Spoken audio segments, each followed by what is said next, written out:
শুনি হলো হাইকোর্ট আবার পরে আর একটা রায় দিয়েছে, আর একটা রায় দিয়েছে গ্রাম্য সালিশের মাধ্যমে। তাও তুমি যে ইচ্ছা করে করতে পারবে এরকম না। ঠিক আছে, তোমার স্ত্রীর অনুমতি নেওয়া লাগবে না, কিন্তু তোমার যে গ্রাম্য একটা সালিশ বসবে, ওই সালিশে আসলে তুমি কেন করতেছো, কি প্রয়োজন, ডিটেলস খুলে তোমার স্ত্রী। মহল্লা সালিশ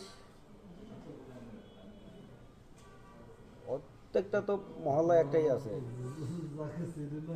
হ্যাঁ, না, অবশ্যই যে স্থানীয় বাসিন্দা ছাড়া তো সেই জায়গায় ছাড়া তো ইয়ে হবে না। আমরা, হ্যাঁ, ওই যে তুমি যে কেন দ্বিতীয় বিয়ে করছো এটা তুমি কারণ দেখাও।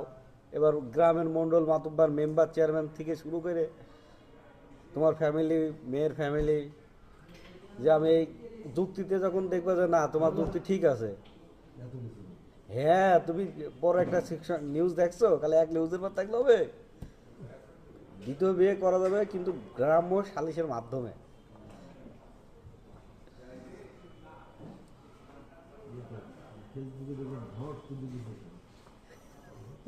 সুযোগ একটা আইছে, কিন্তু ওই নিউজের আর একটা ইয়ে আছে, ওটা তোমার বিয়ে করতে পারবা ঠিক আছে, কিন্তু গ্রাম্য সালিশের মাধ্যম দিয়ে।